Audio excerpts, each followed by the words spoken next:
छोटे से गांव में राघव नाम का एक शरारती लड़का रहता था। राघव को दूसरों पर चालाकी करने में मजा आता था। वह हमेशा अच्छा बनने का नाटक करता, लेकिन छुपकर अपने सहपाठियों को धोखा देता। अगर उसे होमवर्क नहीं करना होता तो वह बहाना बनाता, जैसे मैं घर पर भूल आया। लेकिन यही नहीं, वह दूसरों से अपना काम करवाने में भी माहिर था। जब उसे मदद चाहिए होती तो वह कहता, क्या तुम मेरी मदद कर सकते हो? मैं भी तुम्हारी मदद करूंगा। लेकिन जब उसे अपने सवालों के जवाब मिल जाते तो वह कभी किसी की मदद नहीं करता।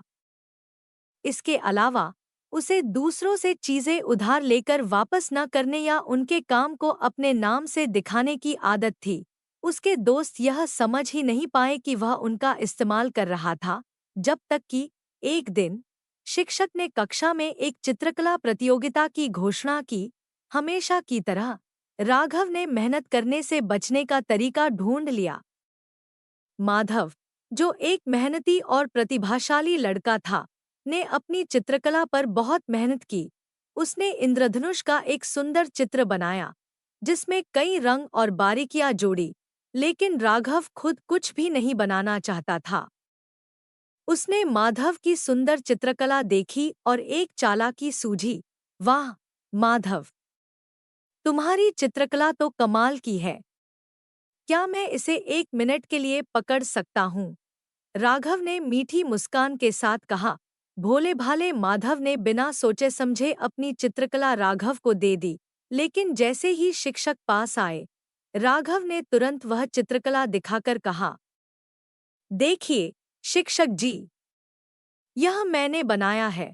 शिक्षक मुस्कुराए और बोले, बहुत सुंदर। लेकिन क्या तुम हमें दिखा सकते हो कि तुमने इसे कैसे बनाया? राघव घबरा गया।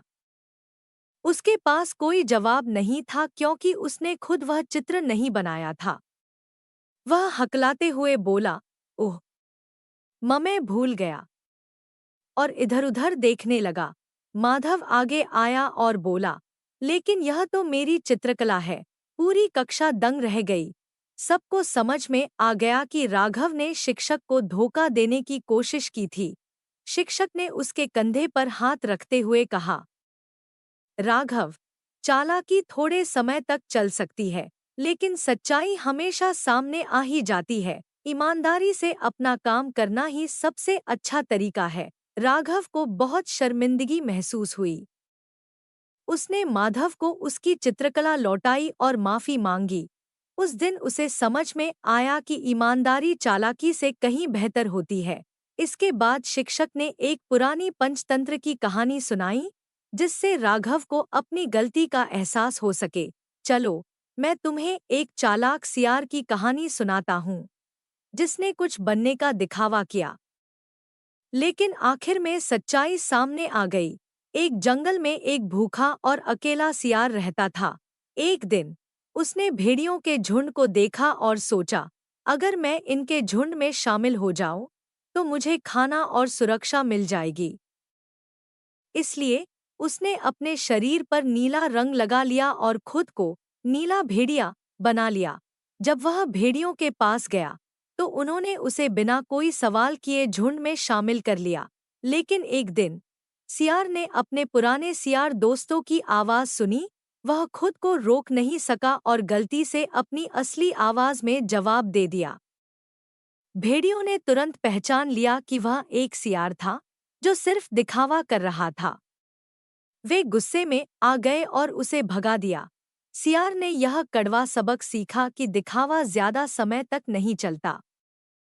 सच्चाई हमेशा बाहर आ ही जाती है, जैसे कि तुम्हारे साथ हुआ। राघव ने ध्यान से सुना और समझा कि उसकी चालाकी भी पकड़ में आ गई थी। उसे एहसास हुआ कि जिस तरह से सियार को उसकी सच्चाई का सामना करना पड़ा, उसी तरह उसने भी अपनी गलती से सीख ली।